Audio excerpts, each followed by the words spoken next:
The desert had a way of pretending it was calm right before it turned hostile. The same range that had witnessed history just days earlier now looked harmless under pale morning light. But the wind had teeth in it again.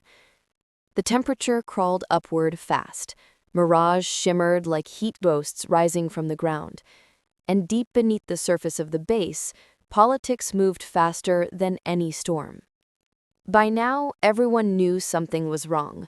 Not officially, not in any announcement, but investigators don't arrive this quietly unless they plan to stay a while. Unmarked vehicles rolled through the gates at dawn.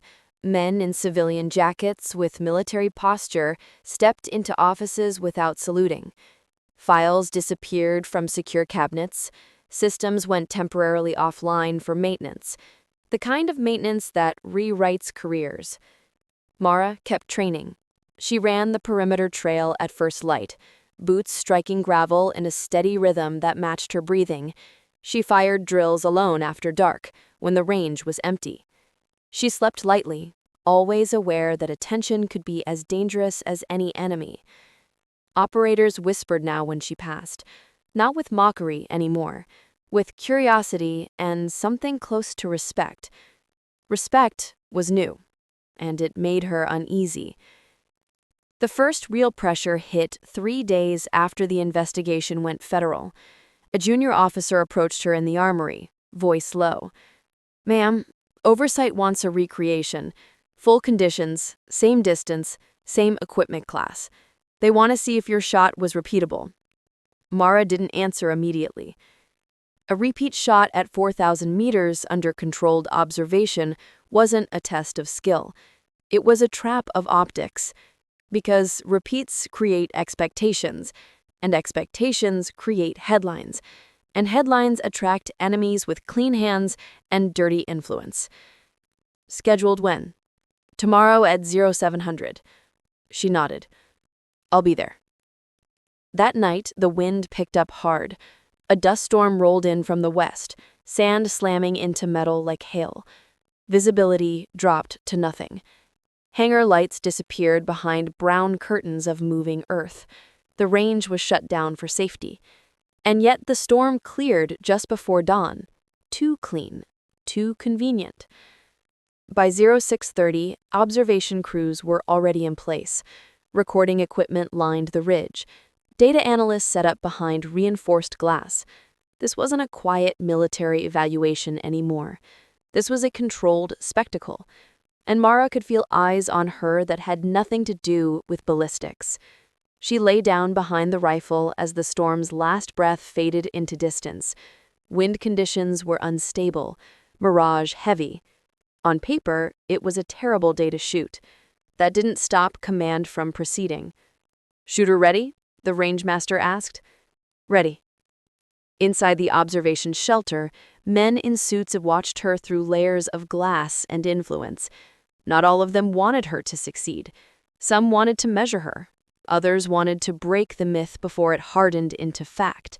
Someone whispered, "If this was a fluke, this is where it ends." Mara adjusted her scope. The target wavered violently in the heat. She waited. Breathing slowed, heart rate steady. And then, just as she was about to squeeze, "Hold," the rangemaster called. A new wind shift had registered. Unexpected, sharp. Command consulted. Arguments flickered through headsets. The interruption broke her rhythm, just slightly. But in sniping, slightly is everything. After a long pause, the command came back. "Proceed." She fired.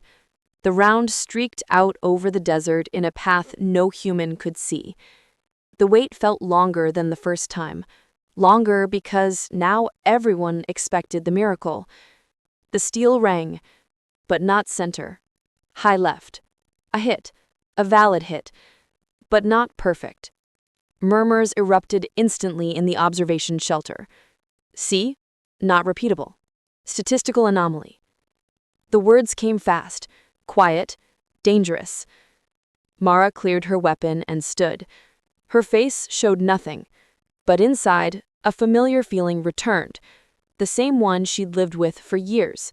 the feeling of being judged by margins that never applied to anyone else. The senior commander approached her after the drill. His tone was careful. "Still an excellent shot under unstable conditions." She nodded. "It wasn't meant to be excellent. It was meant to be true." He studied her as if trying to decode something deeper than numbers. Then he said what she already suspected. "There will be committees." That afternoon, the first formal media inquiry hit base operations. Only questions. No accusations. Yet. But the story was leaking. A woman beating elite snipers at an unthinkable distance wasn't something power structures love to leave uncontrolled. And then the pressure turned personal. An anonymous complaint surfaced in her service record, questioning her psychological fitness, referencing trauma exposure, suggesting emotional instability. The language was careful, clinical, weaponized. She read the report once and shut the file. This was the counterattack, not with bullets, with doubt. Later that evening, a senior investigator met her privately in a secured briefing room. But man had gray in his hair and the kind of eyes that had watched many reputations die quietly. "You understand what's happening," he said. "Yes," she replied. "They're trying to discredit me without touching the evidence." He nodded. "And you understand that if they succeed, Rhodes's case weakens. Public confidence matters." Mara leaned back slowly. "Then the evidence needs to speak louder than me." "It already does," the investigator said.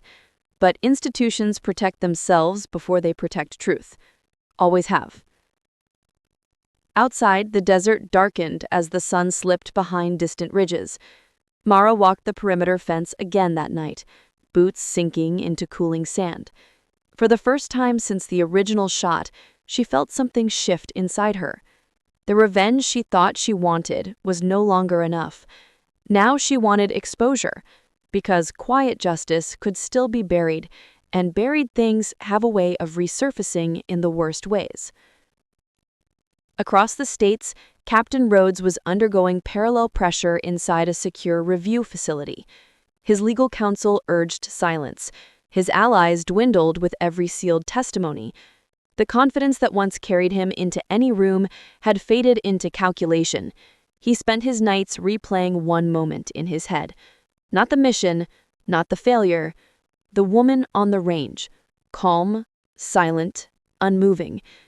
He understood now that the bullet hadn't just struck a target, it had struck timing. And timing destroys protection faster than guilt ever could.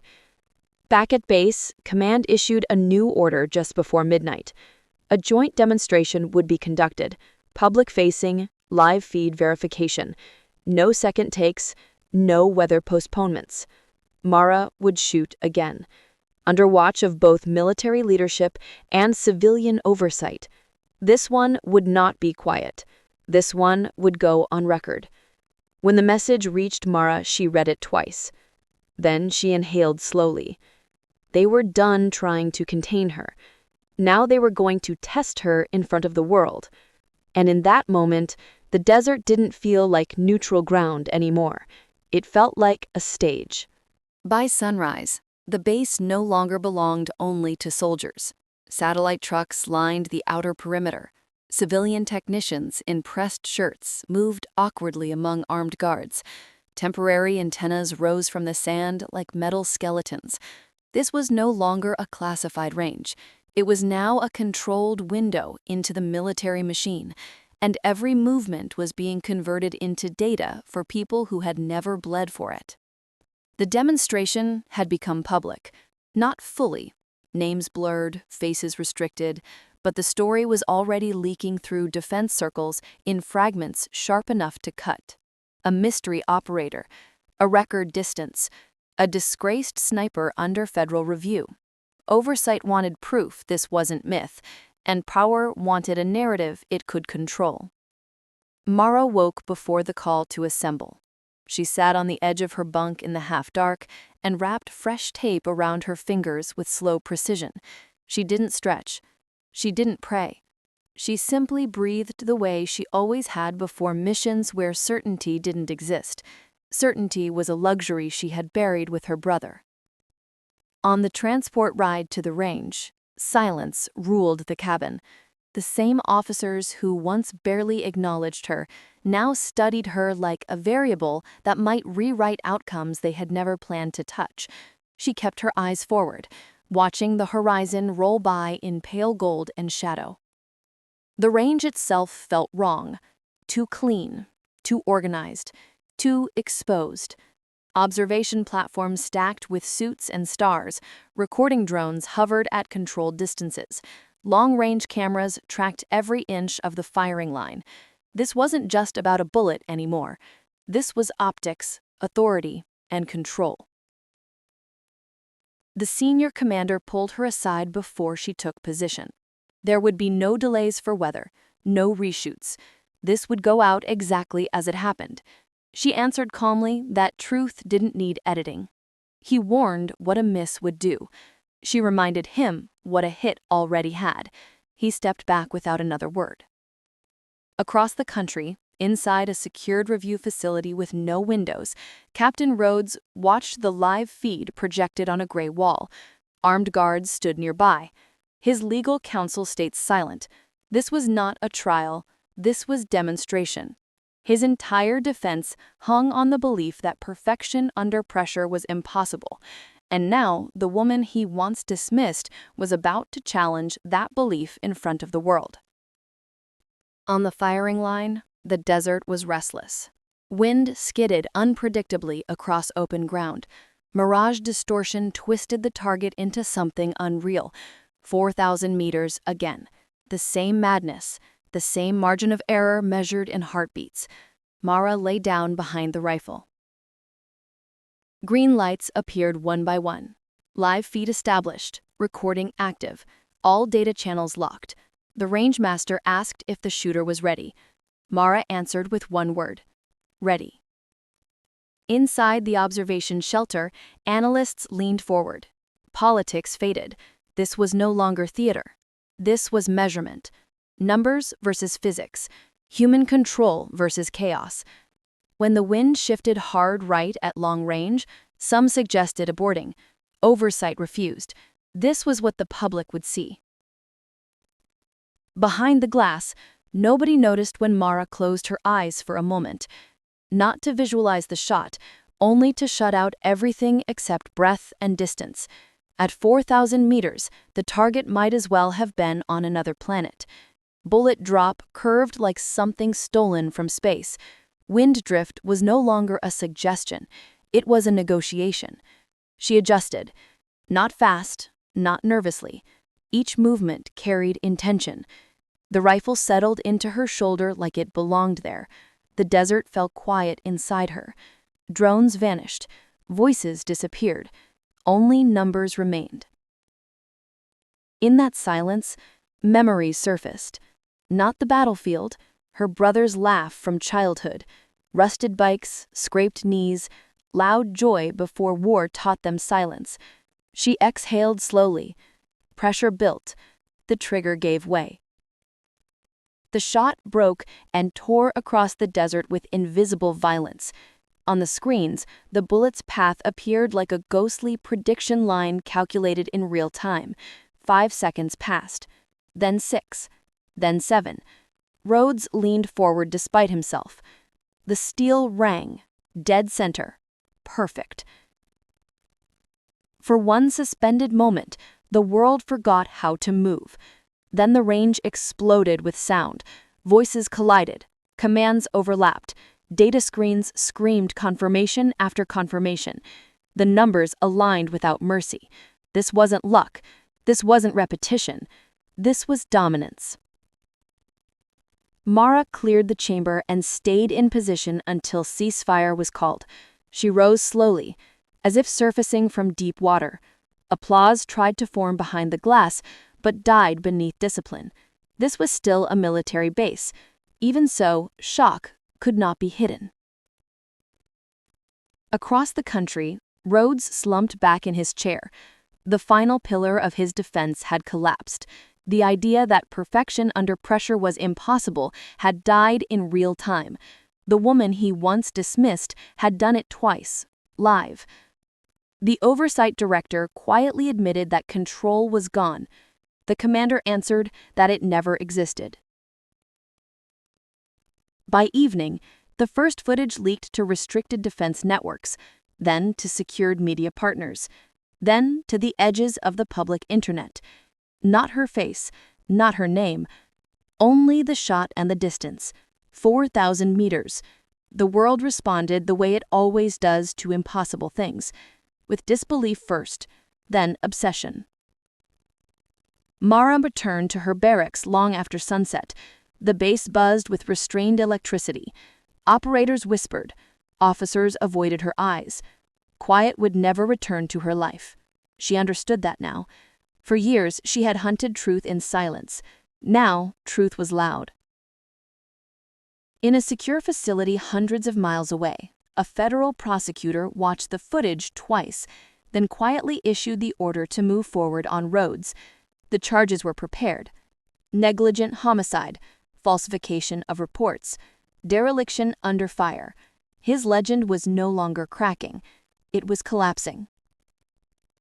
That night, Mara stood again at the edge of the perimeter, watching distant lights ripple across the horizon. Somewhere beyond that darkness, a man who once controlled her fate was losing his own. She felt no joy, only inevitability, because distance had finally done what grief and rage never could. The morning the charges were filed, the base woke to a different kind of silence, the kind that follows impact, with no alarms or announcements, just a quiet understanding that something irreversible had finally happened. Men shaving slower, officers double-checking doors they'd never checked before, even the wind across the desert moving with caution, while in a federal building thousands of miles away, a single document landed on a steel desk with a sound too light for the weight it carried. United States versus David Rhodes, negligent homicide, falsification of official reports, dereliction of duty under live fire. Years of silence collapsing into black ink as Rhodes heard the charges in a narrow room with no windows and no flags, only a recorder and 2 federal agents, who no longer spoke to him with respect. And when he murmured that it was all because of one shot, the answer came clean and cold, that it was because of one death that never received the truth. And back at the base, command locked down communications as notifications moved through official channels. The investigation no longer internal, but criminal. And Mara, pulled from the gym by the senior commander and 2 federal observers, followed them into a cold interview room where cameras recorded every word, and she was treated not as a hero, but as evidence, answering with mechanical precision about wind, range, equipment, mental state, then about the black site missions and the night her brother died. And when she described watching Rhodes' crosshair drift and the fatal pause that followed, she admitted without hesitation that his inaction caused the death and that his report was false, explaining she hadn't challenged it because the system wasn't built to hear her back then. While across the country, Rhodes entered a hollow holding phase of limited contact and vanished allies. Confronted with satellite reconstructions and audio that proved the order, the pause, and the enemy shot, realizing too late that hesitation could be forgiven, but a lie could not. As controlled leaks ignited veteran groups and reopened buried questions, turning one case into a reckoning, making Mara not a weapon, but a trigger event. Her name hunted by agendas she refused to feed, while prosecutors built momentum and former operators finally broke their silence. And before his federal transfer, Rhodes requested one final meeting with her behind reinforced glass, where he admitted he froze, and she answered simply that her brother had been afraid too and still moved, reminding him that once you pull a shot, you don't get to decide where it lands. And as she left the facility under a clear, almost unfair sky, the system quietly prepared her reassignment, not as reward or punishment, but as containment. And that night, as she packed under a single overhead light, her secure calm buzzed with confirmation that the public phase of the trial was coming, the truth finally leaving the shadows, unstoppable by distance at last. The day Captain David Rhodes was transferred into federal custody, no cameras were allowed on the airfield. Officially for operational security, but unofficially because no one wanted the image of a living legend walking onto a transport plane under guard.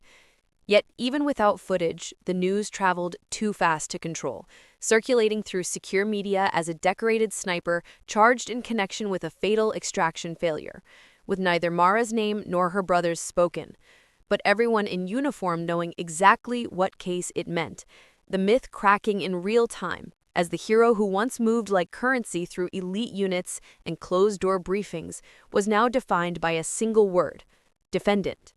While Mara watched the early perimeter-only footage from a secure terminal at the edge of the base for barely 30 seconds before shutting it off because she had already felt the fall years ago.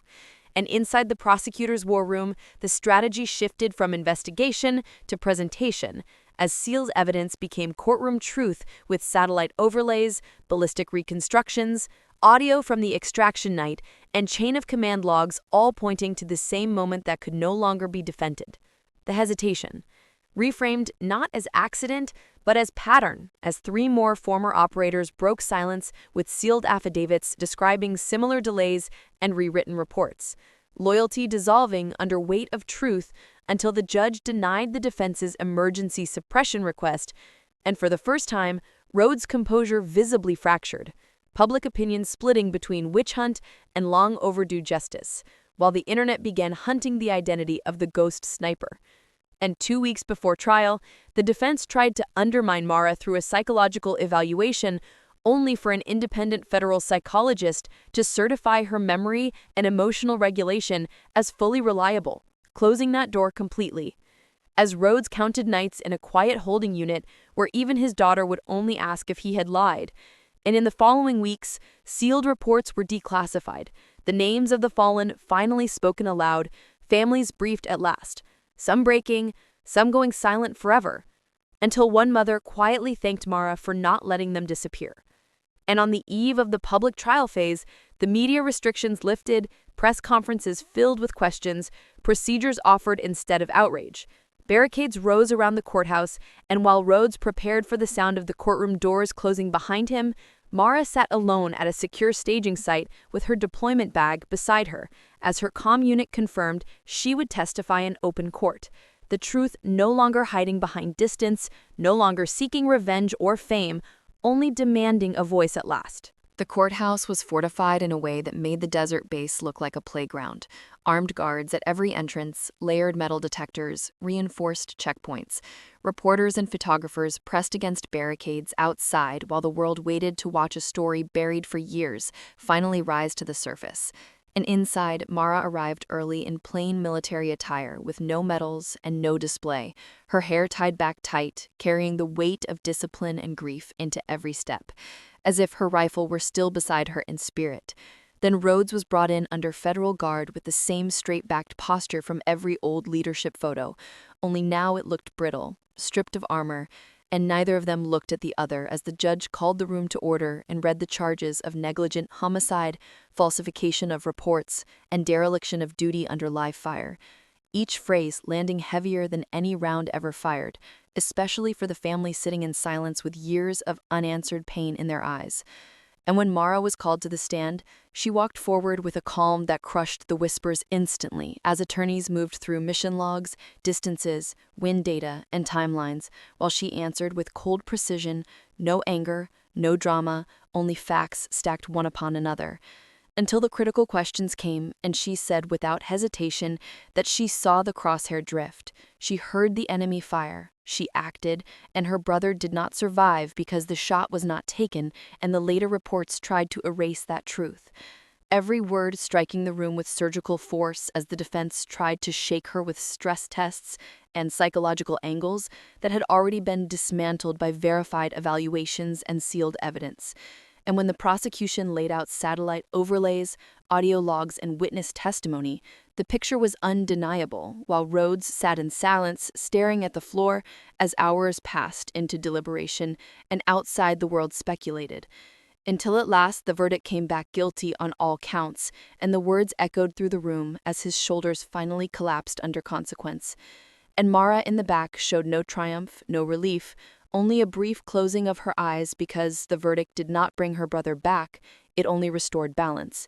And outside the world argued and analyzed, while she disappeared quietly to pack her gear in a temporary barracks, placing her rifle in its case and exhaling for the first time in years, as she acknowledged that memory had been her weapon, discipline her shield, patience her ammunition, and revenge measured and controlled. And before leaving the base, she walked the perimeter alone under a fading desert sky, whispered to the silence that it was done, and turned toward a future no longer burdened by secrets, knowing the war she had truly fought was never for glory, but only to right what had been broken.